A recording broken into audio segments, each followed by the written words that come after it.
Right, we're going to give the story a go. It's raining like mad outside, and I'm just a bit concerned that the rain was being picked up, the sound of it thundering on the Velux roof as being picked up by the microphone, but it isn't anyway, we don't think so. So, right, this story is from, it's a Lincolnshire Standard tale from Boston in Lincolnshire around about 1963-4, before I left the Lincolnshire Standard for pastures new.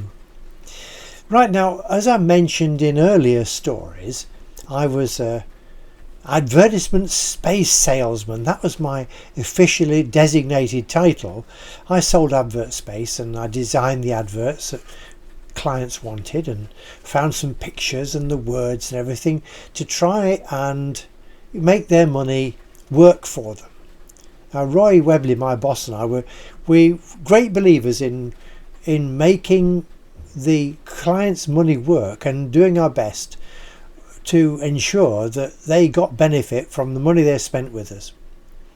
So we worked hard at this. He was a good boss and he taught me a lot. Now, this particular, that was Roy Webley. Okay, now I had West Street. That was the western side of Boston, which is over the town bridge. Before all these fancy bridges and bypass things were built, you went through the marketplace, over the town bridge, and you went down Little Snicket, or you went down Bank Street, New Street. No, that was down near fish and chip shops.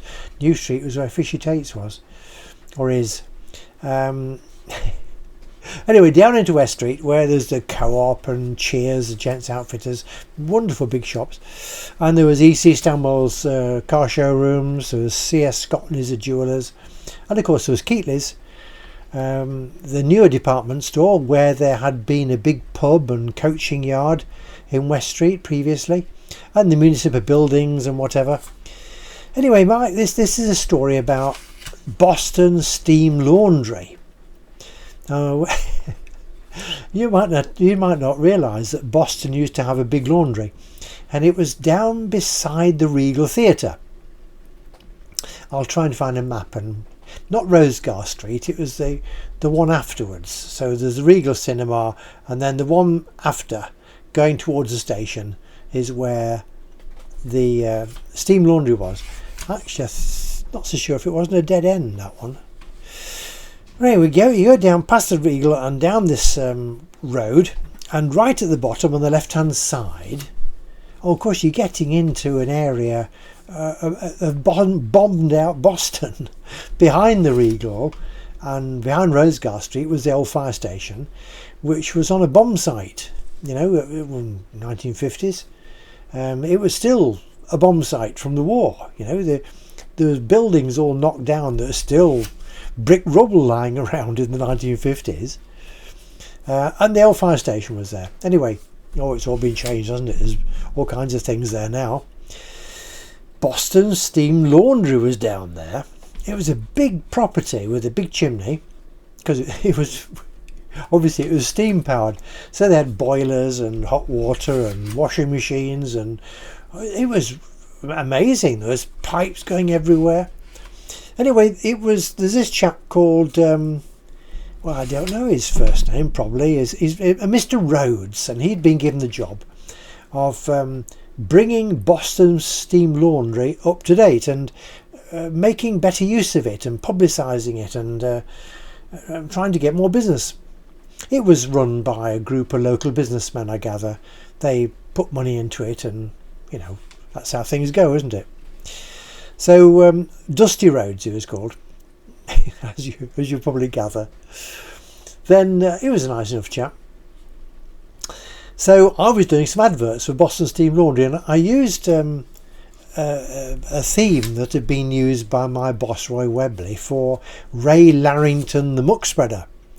For Ray Larrington, Roy had actually put regular adverts on the farming pages of the Lincolnshire Standard, which covered the whole of Lincolnshire, and each week Ray Larrington said something, And it was only very small ads, so they didn't cost a lot every week, although the farming pages went in every edition. That's from right up beyond Louth, Sleaford, just south of Lincoln, almost down to Grantham, and halfway between Boston and Spalding, and of course Skegness, or right up the coast.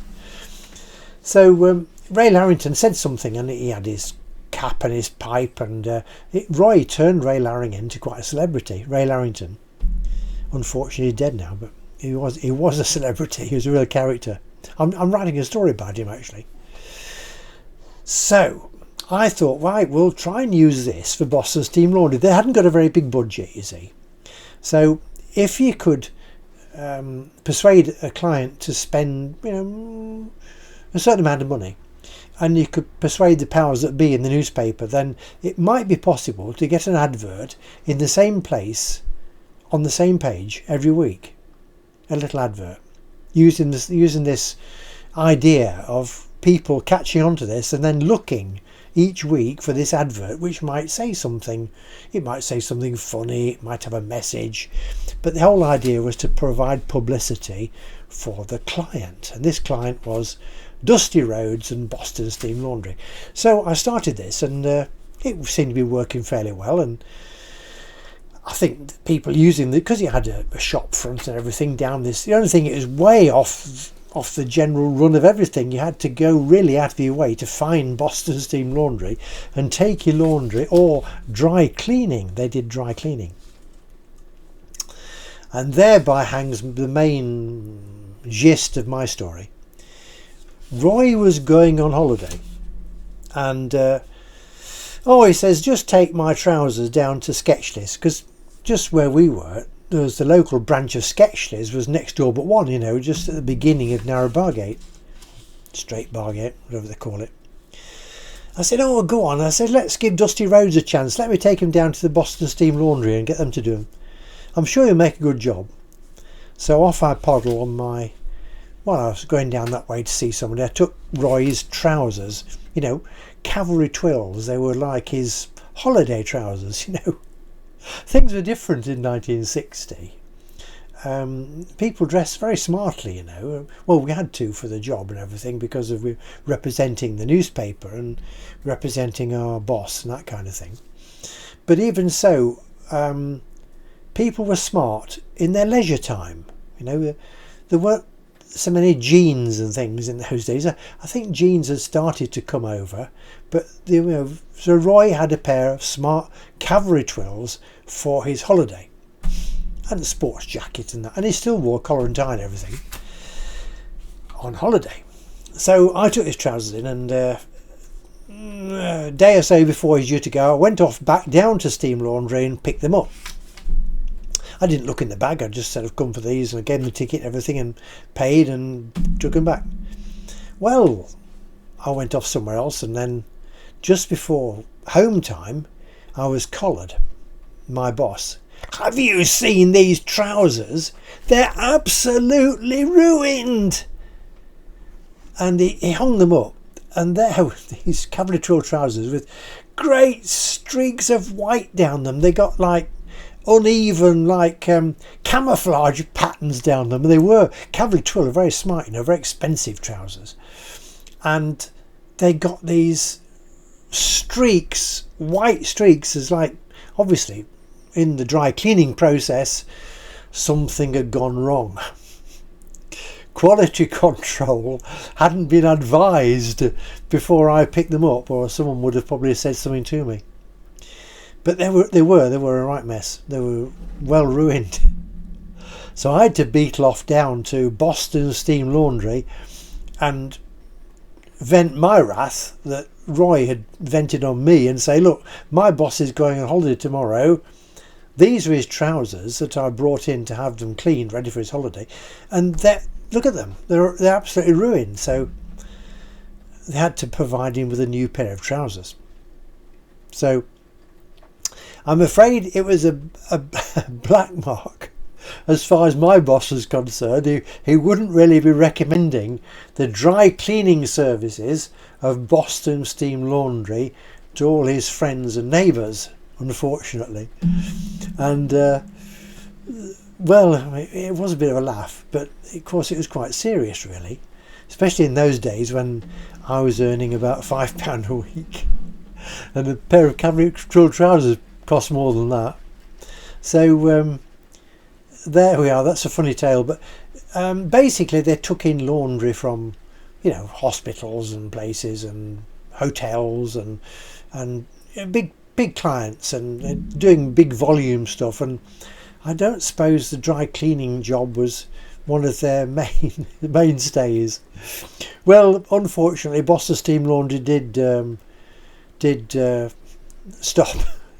They didn't make it, and I guess the investors decided to pull out, and it didn't actually pack up while I was still with the Standard, but I don't think they survived a lot longer. They certainly didn't survive into the 1970s, but I would be pleased to hear from you folks, you YouTube folks in Boston, if you can tell me more about your experiences of Boston Steam Laundry, and if you can tell me how long they did last, because 1970 I left Boston and didn't go back. So I lost touch with all that kind of thing, but I hope you enjoyed the story. An amusing little anecdote. Boston Steam Laundry didn't do a good job on the trousers. Well, they're not there now anyway, so it doesn't really matter. So if you like what we're doing, think about giving us a like and subscribe to the channel. If you want to read any more stories, then you can find lots more, particularly about Boston. You can download the whole book. I'm not sure if this one's in that. Anyway, it's Boston 1960 to 1970.